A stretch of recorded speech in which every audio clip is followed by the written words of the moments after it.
Thank you so much for being here for day 6 of embodied ecology. It's been so nice to be with you for these past few days. Such a pleasure to be in circle with everybody. And I know it's been like a lot over the last few days, but the replays are going to be up for a while as well. So you can really take your time in watching everything or rewatching if you like as well. So I am really excited today to introduce my friend Maria. Maria is a friend, but she's also has a lot of professional experience that is really relevant to this summit. So I'm really excited to have her share with us today. I'm going to share a bit about her background. So Maria Garnett is a Ukrainian-born expressive arts therapist and artist based in Thornbury, Ontario. We're kind of neighbors in a way. She spent 9 years living in the Peruvian Amazon and Andes and has worked with plant medicine traditions for over 17 years. And this time has shaped how she understands healing, the body, and what it means to be in genuine relationship with the living world. She works at the intersection of Amazonian healing traditions, somatic awareness, and expressive arts, with a practice focused on adults navigating complex trauma, emotional numbness, and major life transitions. She's also recently been able to achieve her title as a registered psychotherapist qualifying, which is super exciting. And the title she's sharing, the title of the session that she'll be sharing today is The Plant as Teacher, the Body as Home, Amazonian Plant Dietas, and the Art of Becoming. So I am really excited for this one. And I'm going to hand it over to you, Maria. Thank you for being here. Hi, thank you, Robin. Hello, guys. Dawn and Ruslan. Thank you for keeping your cameras on. These talks on Zoom sometimes can feel so isolating and kind of far.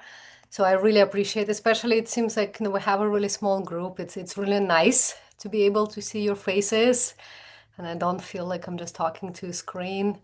Um, just what to expect. I do have a talk for you guys that I wrote, and it sounds very nice and polished. And I'm gonna go through that, and I'm also gonna pause and just share some kind of more live stories. And I will be happy to answer any questions or have discussions in the end. So, well, before I say anything else, I just want to acknowledge that the land where I sit today is a traditional territory of the Anishinaabe and Haudenosaunee people. Um, and I want to acknowledge that the land where the teachings I'm about to share come from, the Peruvian Amazon, the territory also of many, many indigenous nations, including Shipibo Canibo, the Ashaninka, the Avahon, the Matses, the Machikenga. And these traditions belong to those lineages. I'm a student of them, not a keeper of them. And I want to be honest about that line throughout this talk. My primary teachers are two curanderos, which is a name for traditional healers. Their names are Enrique Santiago Paredes Melendez and Reina Lucederi. I have apprenticed with them since 2008, so 18 years now. And in 2012, I co-founded a center in the Peruvian Amazon called Cantaluz, which is a center for research and cultural preservation, where we guided over thousands of people through ceremony and plant medicine work. So I say this not to impress, but just to locate myself. This is not information I gathered from books. It's something that I lived, and it's being shared with the permission from the teachers who taught me, because this is the information that benefits the whole humanity and Mother Earth. And I want to offer sort of a frame for everything I'm about to say. And it's a quote that comes from the anthropologist, Canadian anthropologist, Wade Davis. Fascinating writer. If you don't know any, if you've never read him before, definitely recommend. And I'm sorry, just kind of opening that quote. So Wade Davis said, sensitivity to nature is not an innate attribute of indigenous peoples. It's a consequence of adaptive choices that have resulted in development of highly specialized peripheral skills. So sensitivity to nature is not an innate attribute. It is a developed skill. And I find this important because it cuts through two errors we tend to make at the same time. The first one is romanticizing indigenous people, imagining they have some magical inborn connection to the natural world that the rest of us simply don't have access to. And the second was actually quite opposite, dismissing what the indigenous people know as primitive or pre-scientific, something we have grown beyond. Davis says neither. He says these people paid attention over generations in conditions that required it, right? The survival depended on that skill. And through that attention, they developed something, a capacity, perceptual capacity, a form of sensitivity that is highly sophisticated and that most of us have let go dormant. So, what I'm going to talk about today is one specific form of that training. It's called the plant dieta, and it comes from the Peruvian Amazon, from a mestizo vegetalismo tradition. And well, not just my argument, but that it cultivates sensitivity, the ability to receive what the natural world is actually offering. And it's not mystical, it is a skill, one that can be developed in different forms by anyone willing to practice it. So let me tell you how I found my way to this. In 2008, I was in my mid-20s, and I was looking for adventure. I am Ukrainian born, but at that time I was living in Canada, and my background is in film and the arts, and I literally stumbled across an opportunity to go to Peruvian Amazon, and something in me said yes. Like pure curiosity, a sense that the world was larger than what I could see from where I was standing. I did not go to hell. I was in my mid-20s, and nobody was talking about plant medicines in 2000, like that was 2008. There was no podcast, there was no documentaries, no retreats advertised on Instagram. So like, as I said, I literally stumbled across an opportunity, and it was my sense of adventure that said yes. The healing that did follow, well, came sideways, the way it often does when you're not looking for it. I bought a ticket for 6 months, and well, I ended up staying for 9 years. So in the tradition that I trained in, called Peruvian Vegetalismo, it's a mestizo healing tradition of the Peruvian Amazon, plants are not objects. They're not resources. They're not even just living organisms in biological sense, though they are that too. In this tradition, plants are maestros, teachers, beings with their own agency, their own personalities, their own intentions, and they have the capacity to be in genuine relationships with human beings. When I first encountered this idea, I was open to it, but I still didn't know what to do with it. Reading about it, about something is not the same as living inside of it, and I was willing to pay attention, and that was enough to begin with. So what I found over the years of direct experience is that the question whether or not you believe in plant intelligence is almost beside the point. What matters is whether you're willing to attend carefully over time with your whole body to what happens when you enter into a relationship with a plant. What you find when you do that is that something responds, something communicates, not through the mind, but through the body, through dreams, through physical sensations, through kind of recognition that surfaces, that surfaces before you have language for it.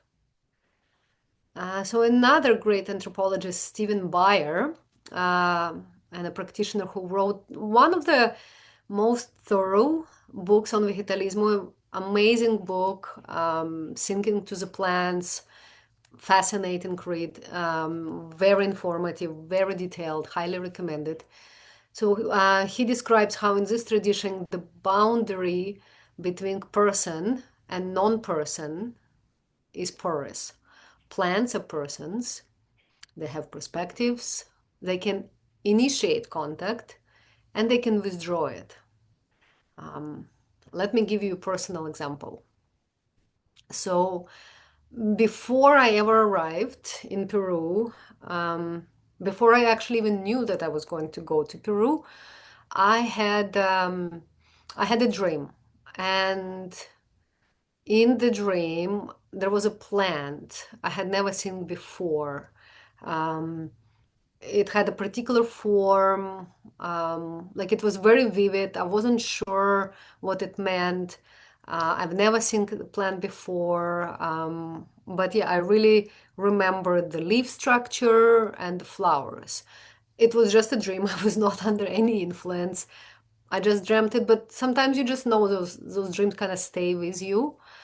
And about maybe 9 months later, when I got to Peru and I met my teacher Enrique, when we were talking about doing dietas, I remembered the dream and I described the plan to him. I sketched it and he looked at it and he said like, oh, this is chirisanango. Uh, Chiricsanango is a plant traditionally given to people at the beginning of their healer's path. It is known for opening the heart, for expanding person's capacity for empathy, for feeling what another person feels. And it is one of the first plants apprentice healer's diet. It's also a plant that strongly affects central nervous system, and health-wise, it's often given for people with arthritis and joint inflammation. And well, that plant found me before I found it. All right.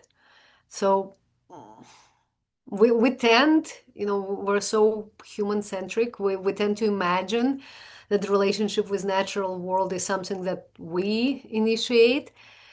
We decide to go to the forest. We're the ones doing the reaching. And what this tradition says, and what my experience confirmed, is that the relationship goes both ways. Uh, the plants do have their own reasons for contact. Um, they're not waiting passively for us to notice them, but they do require that we develop the sensitivity to receive what they are offering. And this is what dieta is for, the plant dieta.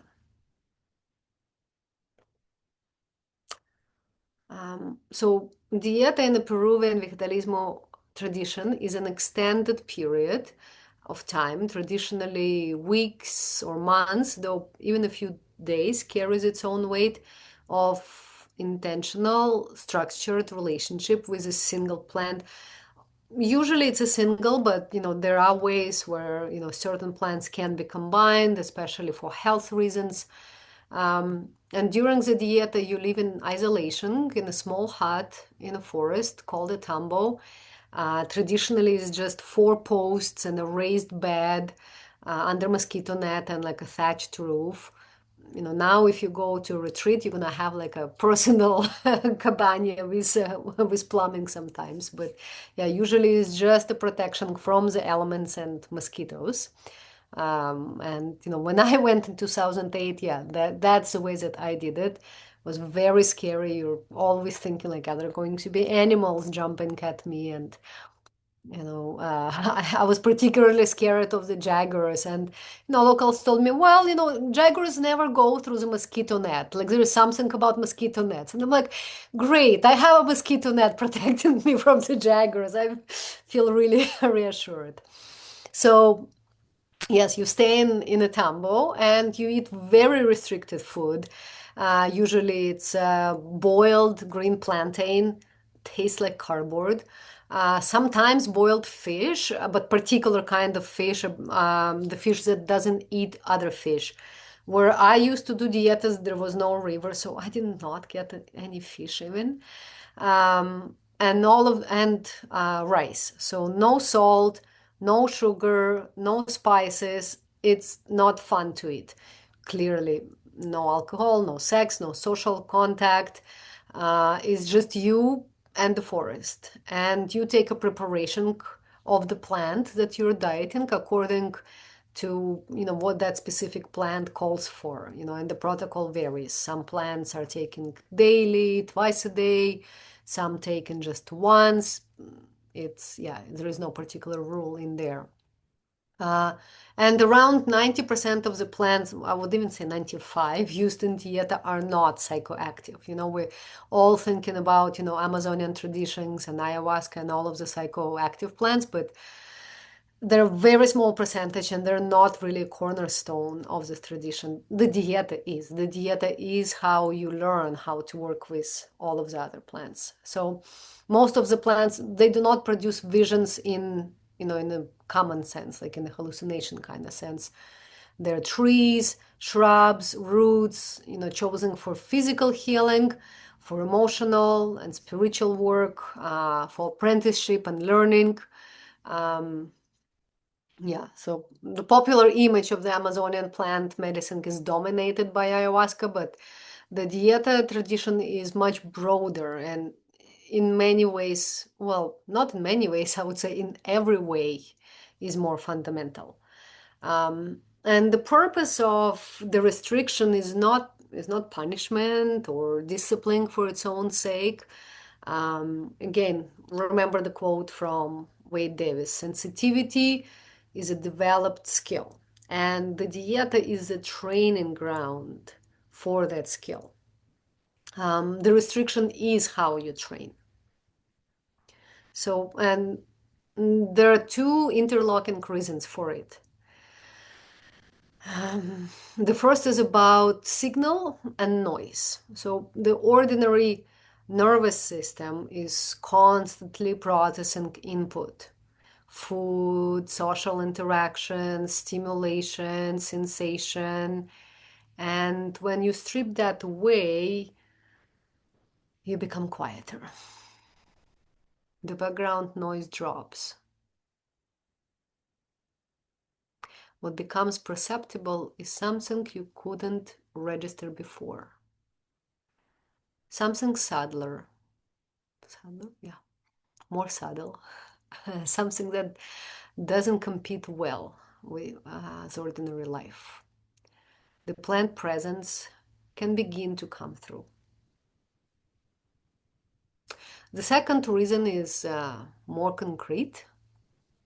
When your body is receiving very little other than the plant medicines, no complex food, no strong flavors, nothing else competing, you can feel on yourself the effects of the plant directly. So your body becomes a precise instrument. You're not reading about what this plant does. You're becoming permeable to it and learning from the inside. Um, what the dieta aims for ultimately is this: you are offering your body excuse me, as a dwelling place. The idea, and this is not metaphorical in this tradition, right? It's not a symbolism or metaphor we use, is that the plant spirit moves into you, inhabits you, and teaches you from the inside. You become a home for the plant. And what forms between you is not temporary. The plant becomes a lifelong ally, something that you carry with you, something that you can call on. You become a home for the plant, and in return, the plant becomes home base for you. The plants also give something else, and sometimes a song. The Icaros, the healing songs that curanderos sing during ceremony, are not composed. They are received. They come through the body of someone who has built enough relationship with the plant that the plant has something to transmit. So the song is the plant's voice moving through human instrument. So to me, that concept was quite like I couldn't really understand it the first time I came when I was doing the my first dieta with Chiricsanango. I remember one day it was a good weather. I was in a good mood, just chilling out in my tambo, and I heard like female voices singing, and I had this like idyllic picture.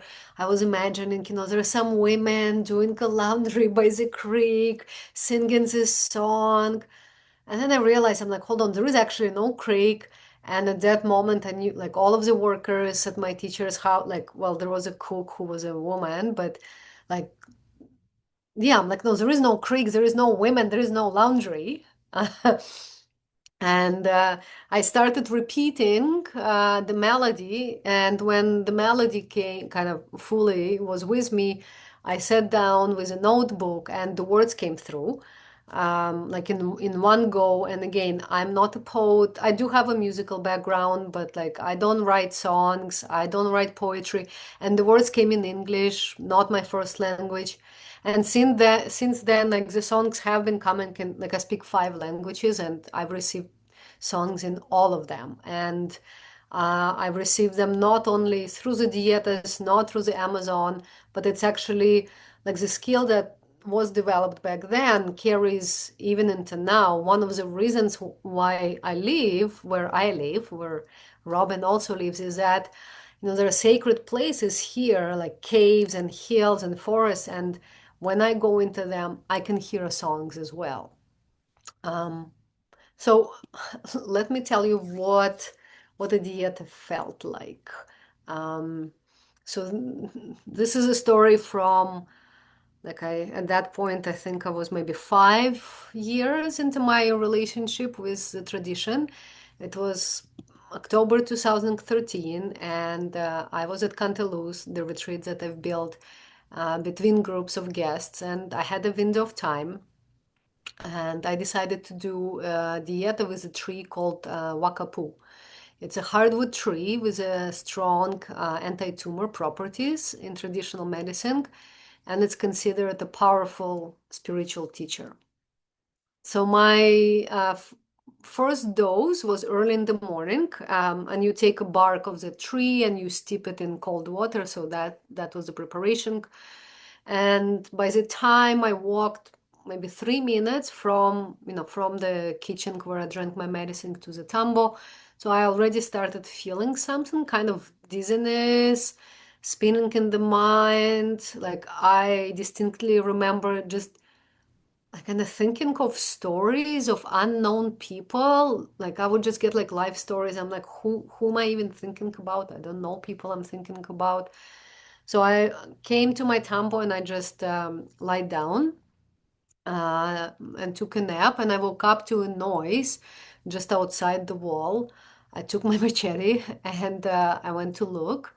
And there was a tall Peruvian man in like yellow clothes, kind of like a rain gear, like bright yellow rain gear with like fishermen wear those hats. And he was cutting plants with a machete. And he said, "This is my land, and I'm harvesting my plants." And then he saw like my concern, so he took his machete and he broke it in two as a gesture of non-threat. And I took my machete and broke it um, as well. And he looked at me and he said, "You have strong visions." And then I woke up. I woke up again. The whole encounter had been a dream, though it had the clarity and the weight of a real meeting. So dreams are one of the primary channels through which plants communicate, especially the plants without psychoactive properties, right? And the dieta opens a line of communication that runs through the dreaming body. You are learning, but in a register that bypasses ordinary language entirely. And I want to mention one more plant because it taught me something fundamental. So Toe is a plant from the Datura family. It's a powerful and genuinely dangerous hallucinogen, and it needs to be handled with great care, and it is handled carefully in traditional practice. And I did diet with Toe in the traditional way. But what it taught me over time is that I could continue the relationship without ingesting the plant each time because trust me, it's not something you really want to do more than once. I could keep a leaf under my pillow and work through dreams. So I do have a toya plant in my living room. It lives, it can be a good indoor plant if you are like in the south, like south states where you don't have winter. A lot of the time they're used for decoration. It's those plant like they're small shrubby trees with angel's trumpet. Yes, that's what it's called in North America. So I do have one indoors, and um, I could sometimes take a leaf and put it under my pillow and work with that plant through dreams. So the ingestion had opened the door, but the door did not close when I stopped taking it. And this is important. You do not have to consume a plant to be in a relationship with it. And that goes, for any kind of like psychoactive plants. Perhaps maybe you're not in a place where you want to ingest them, and that comes, it works for in sacred mushrooms and Santa Maria cannabis, ayahuasca, all of those plant teachers. You don't need to take them if that is not your path, and it's not everybody's path. Um, the relationship is what matters. And sensitivity, once developed, persists and deepens through sustained attention, not repeated dosing, right? Like you don't have to, even if you're choosing to work with, sacred psychoactive plants, again, you're not building a better relationship just because you keep on taking them. That is not how it works, and usually actually leads to bypassing and all kind of other side effects. Um, and I also want to say something about how this tradition understands medicine, because it matters for what comes next. So there is a tree called Sapota renako, and in the Amazon, it's traditionally given to people after heartbreak. A curandero might prescribe a dieta with a renako to help the heart mend after loss. And same tree is given to patients recovering from cardiac surgery. The broken heart and the surgically repaired heart are treated with the same medicine. So, and there is lots of parallels like that, where emotional, spiritual qualities are strongly linked to physical effect as well, and that is not considered a coincidence. It's considered consistent. The plant knows what it's doing. The heart is the same organ, whether the wound is emotional or surgical. And this points to, sorry, this points to something the tradition holds that Western medicine mostly doesn't. The relationship between plants and people is symbiotic. And I really want to stress it. The relationship between plants and people is symbiotic. When you diet with a plant, you're not just taking from it. You are entering into exchange. The plant gives healing, knowledge, presence. You give your attention, your time, your vulnerability, and the most important, you give your consciousness. And that is something really felt and really important. The plant has its own intelligence, but it doesn't have a human nervous system or human body. When you lend yourself to it, you give access to something it doesn't otherwise have.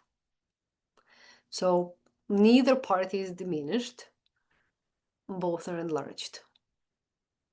And the more you work with plants, the more you actually feel their joy of being able to experience the reality through human consciousness.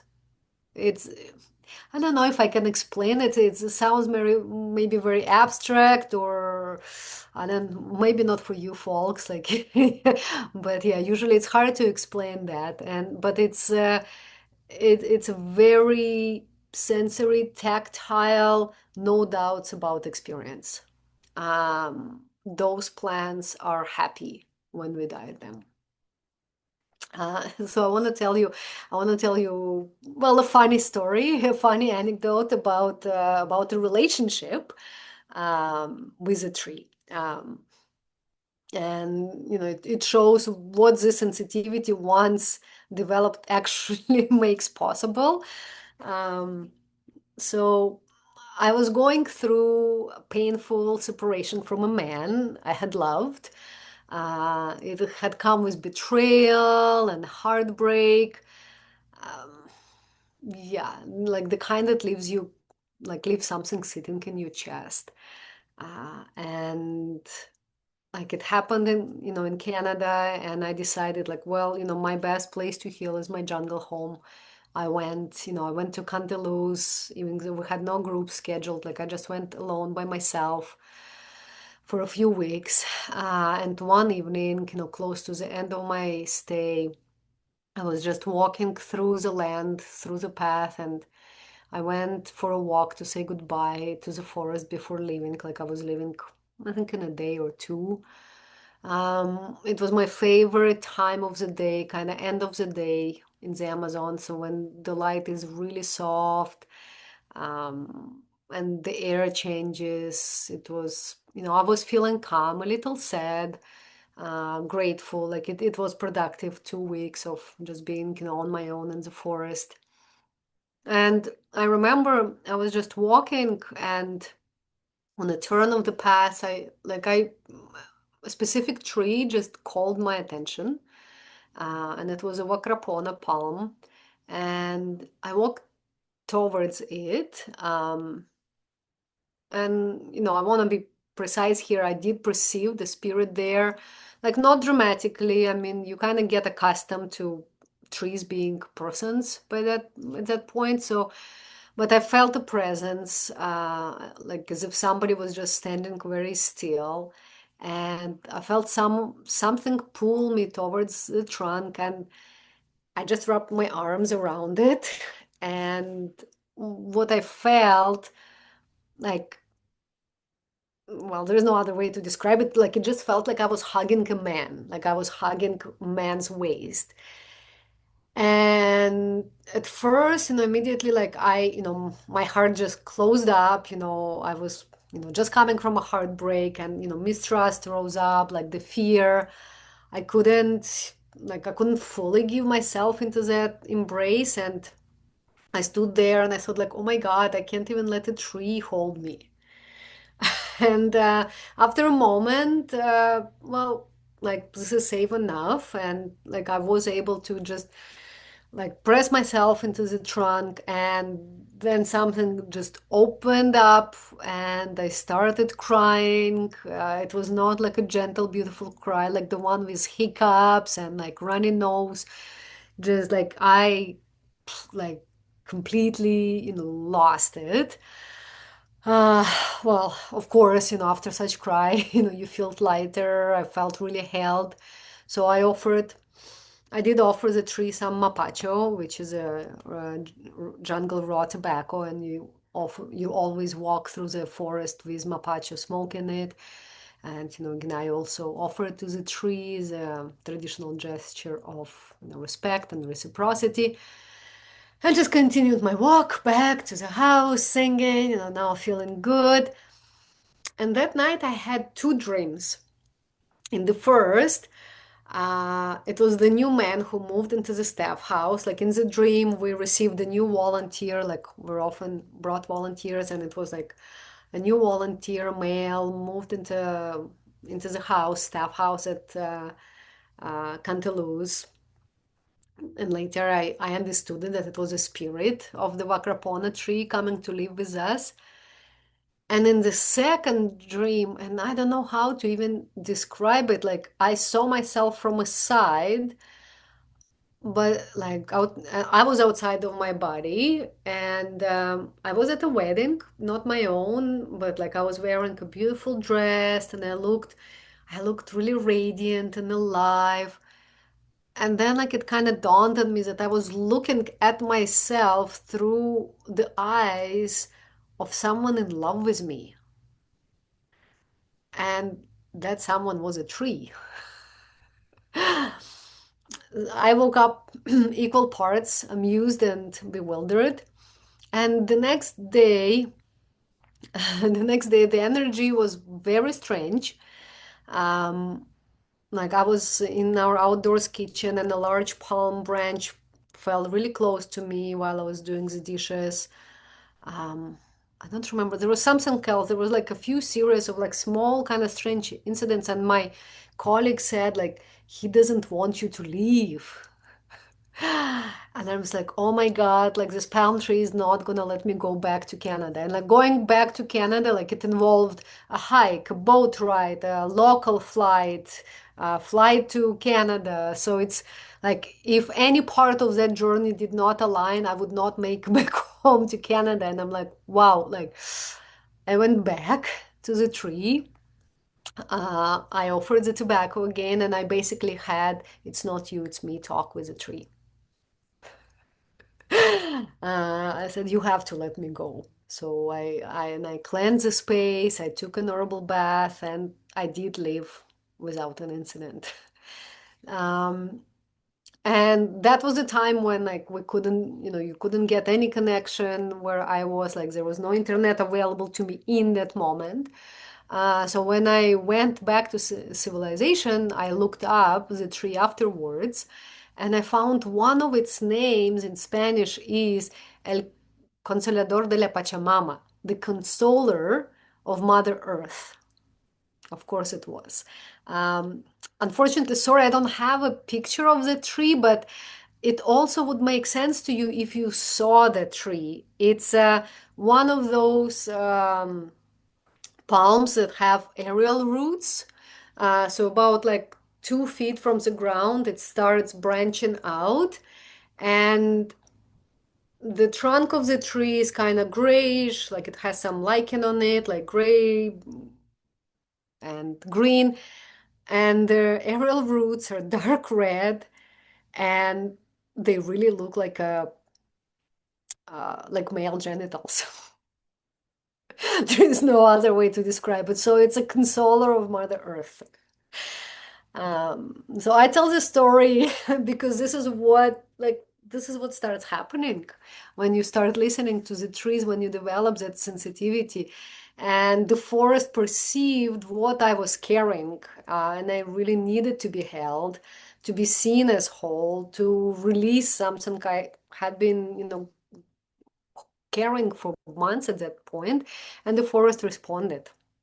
The relationship is real, it operates through the body, and it reached something that conversation and analysis had not reached. So this is not magic. This is what happens when a human being has developed enough sensitivity through enough practice to actually receive what the living world is offering. So what does any of this mean for people who are not going to the Amazon? The first thing I want to say that what the forest gave me more than any specific healing was the experience of belonging. Belonging without conditions. Nature doesn't ask you to be ready or processed or well. You show up and it receives you. The Wakrapona tree didn't ask me to be healed before it held me. It held me, and the healing happened inside that embrace. The experience of being received exactly as you are is one of the most therapeutic things a human being can have. The nervous system begins to update when it is inside something that it recognizes as genuinely safe. And I see this in my therapy practice constantly. What changes people is not primarily the insight they reach, it's the experience of relationship where they're not too much, not too broken, not required to perform. And the tradition gave me language for that, and it gave me direct experience of it in a form you can't really even rationalize. So now, practically, you do not have to go to the jungle. You do have to show up. The principle at the heart of the dieta is consistent attention, presence without agenda, the willingness to receive, translates directly. So here is something I do with clients, for example. I might invite them to go outside if they have access to nature, even better, and just walk slowly. I ask them to notice what they decide to look at. Actually, sorry, not what they decide to look at, but what calls to them. A particular leaf, a piece of bark, a stone, and then they bring it back.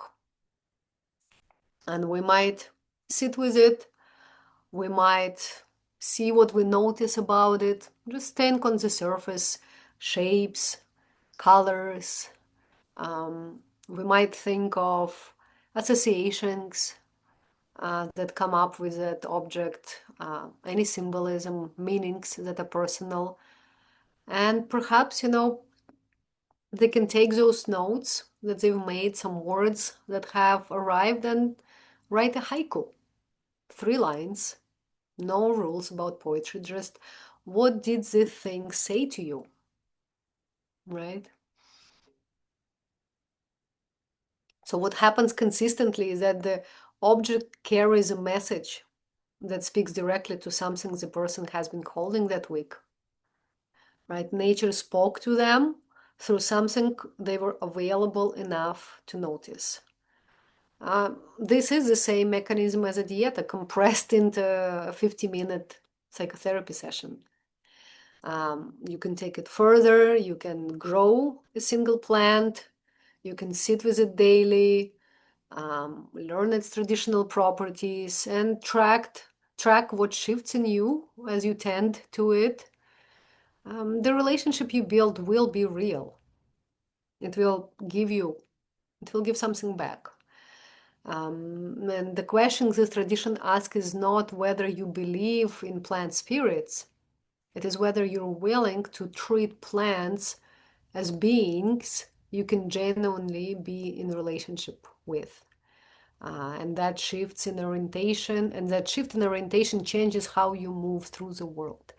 So you start receiving what is already being offered. So I want to end with something personal again. When I was living in Peru, I watched people go through profound shifts in ceremony and dieta, and then go home, and I could see they needed something to keep going. They had opened something and they didn't have the relational container to keep working with what has surfaced. And I also realized I didn't have those tools either. Um, there was something else. I don't know if you can tell or not. I'm a very intellectual person. I can be quite skeptical. I really have the need to understand, how things work. Living something and understanding it are not the same thing for me.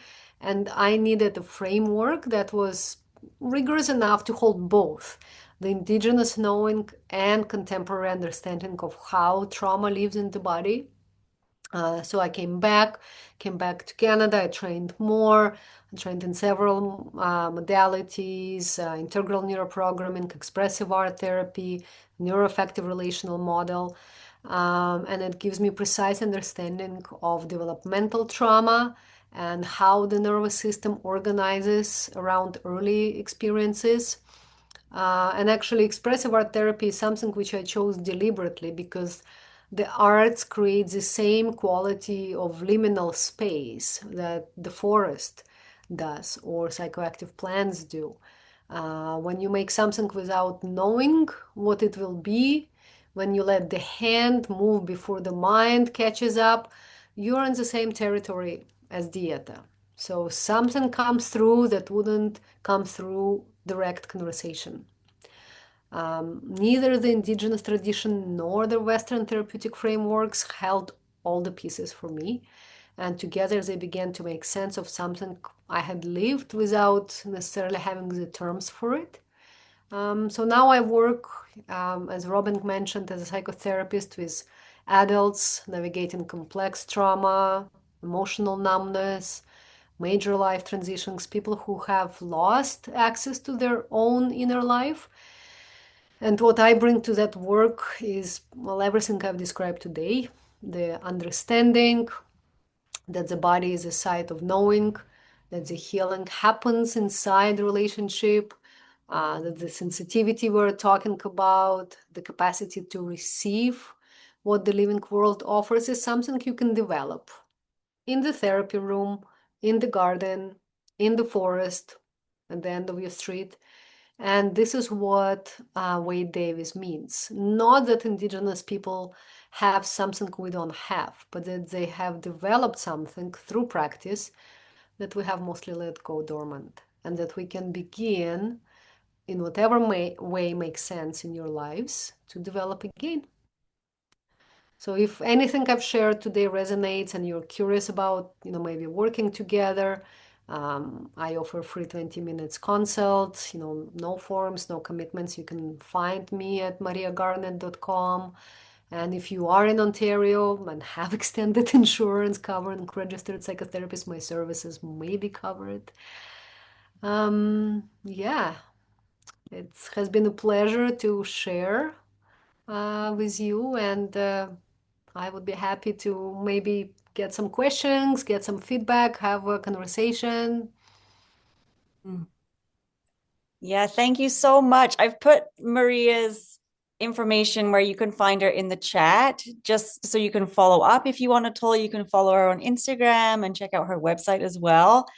Thank you so much for being here. Did anybody have anything to ask or offer in response? This was such a fascinating session. Yeah, thanks everybody. Yeah, absolutely fascinating. And I'm very lucky because I live really close to Maria. We get to hang out. We were on a hike the other day, and I remember you said something that, and I was like, oh, yeah. And you were talking about how plants have interiority. They have subjective experience. And I was like, this really gets like right to the heart of everything that we're talking about in this series. It's that building relationship, and you have such a profound insight into that. I really also love how you tied that into the arts as well, because obviously in the industrial West, which many of us are coming to this summit from, not everybody, of course, but many of us, we're coming from fractured lineages and fractured cultures that don't have these in place traditions to do this kind of work. And as you're doing, rebuilding this with through the expressive arts and nature connection, but from the Western lens, adding in the psychotherapy is a really powerful way for people to be able to re-engage with these and rebuild these practices and these ways of being with the earth in this kind of modern day context that many of us find ourselves in at this point. So really grateful for you and your wisdom. Thank you so much. This is really fast. I learned things about you that I didn't know. It's really cool. Yeah, yeah, that I had to have a, it's not you, it's not me, it's you, or it's you, not me. Talk with a tree. Yeah, that story. I got to ask if you ever have gone back to see the tree again. Yeah, yeah, like it's I still spend like I've stayed at Candalusia in the Amazon until 2017. That's when I let go of my position as director of the center. So yeah, we've been friends ever since. He took the breakup very graciously. He had lots of other women he could console, I guess. Trees are not jealous. Yes. Well, actually, no, some are. And it's actually the Toe, the angel's trumpet, the Tura plant. Like she is the femme fatale of the plants. And that's also the story I told you that, yeah, like I experienced her being jealous of, like we were in ceremony and I had a Toea plant right next to me and my helper was this beautiful blonde, blue-eyed woman and like the plant was clearly like, I don't want anybody competing with me. Like she didn't want my helper to be there. So yeah, no, some plants can be jealous, yes. um, Ruslan has commented here, and I can't translate. Спасибо, очень интересно, вдохновляюще. Пожалуйста, Руслан. Just said in Russian, thank you, that it was very inspiring. Beautiful. Thank you for bringing these beautiful cultures and languages and different perspectives from the world to this circle. And it's great to see some familiar faces, just since Mm. hi. Yeah. Mm. Well, stay in touch, guys. Yeah, like all of my, I am on Instagram. I have a website. I have a newsletter where I often share the stories. Oh, Megan, I see a hands up. Did you mean to raise your hand, Megan? I think you can just unmute yourself, no? Yeah. Yes, yeah. I wasn't sure. Do we have time for a question? I do. If Yeah, yeah. yeah, thank you.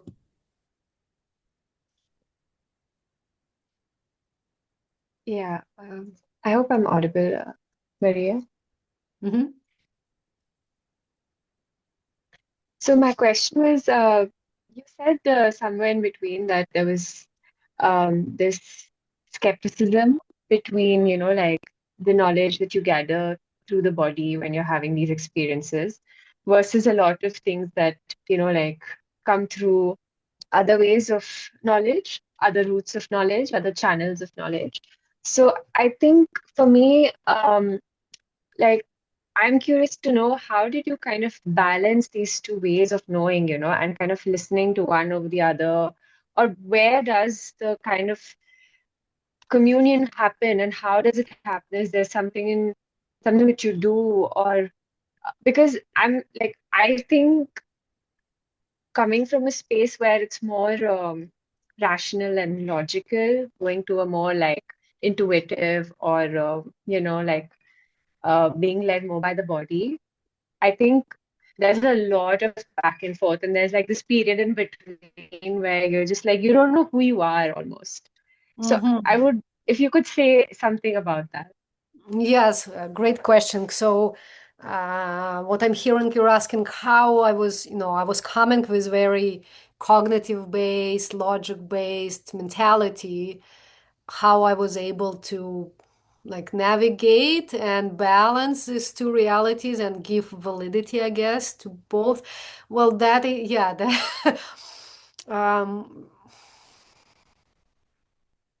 I don't want to minimize your question by giving a very simple answer, but I will take a risk and I will just say you just have to be willing to suspend your beliefs for a moment because your experience will prove it, right?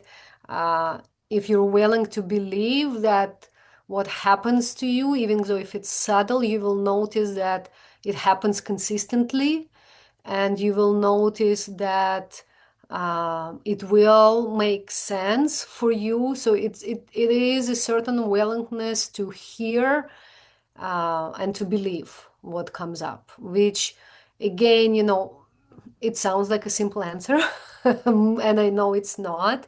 Um, and it might sound very mystical, where if you listen to the universe speaks. I mean, we can also, when we listen to the nature speaks, when we start paying attention, right?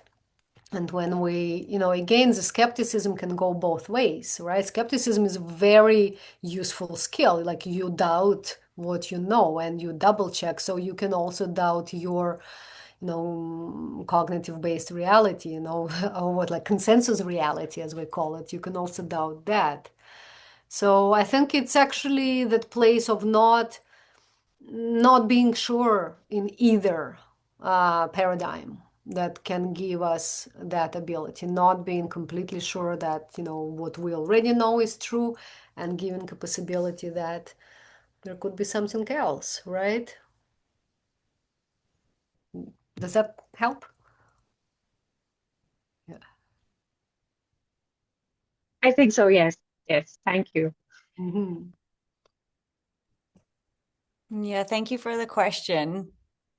Yeah, it's a really interesting discussion. Yeah, and I mean, really being willing to understand that,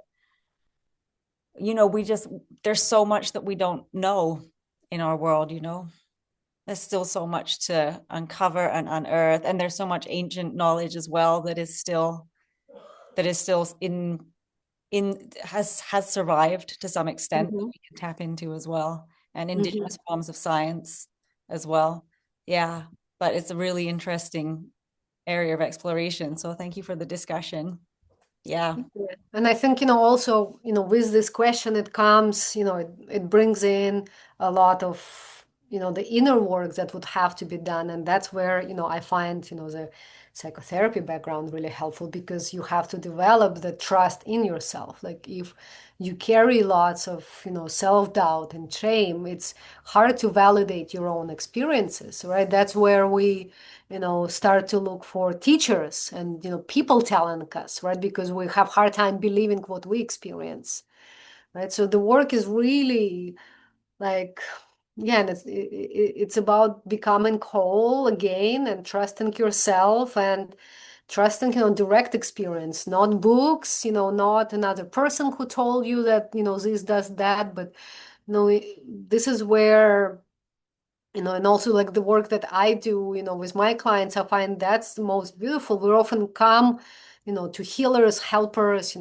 therapists with like hope that, they will do something for you. But there's so much beauty in finding your own ways to access your inner experience and your inner knowledge. And that's what nature gives us. Like the example, like a small, it's really simplified. What I gave an example is like when I could tell a client, go into the forest, bring an object, sit with it and write a haiku. I mean, it all sounds easy. Like, there's little parts here and there, but this is an experience. What emerges is, it comes from your own words, from your own experience. So you're being like giving back the message. It didn't come from the teacher, healer, helper, right? It came from your inner experience with nature. Like, that is incredibly powerful. It really reinforces one's agency, right? You have agency over your life. Like, you can make choices for yourself, and you can imagine a different future, different reality.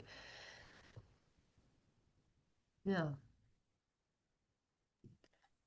Yeah, thank you. I'm taking notes. I want to remember. Yeah, thank you.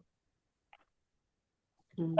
I really resonate with that what emerges from this relationship with nature, it doesn't just come from you. It's not something you just made up. It is something that emerges within the relationship, like within the relational field, and being able to trust that, and as you say, with more consistency and experience over time, be able to find that this is a really viable way of understanding yourself and your life and the world that we're in through what actually is co-created through those experiences. Thank you for explaining that in a really articulate way that really helps with that understanding. Very much appreciated.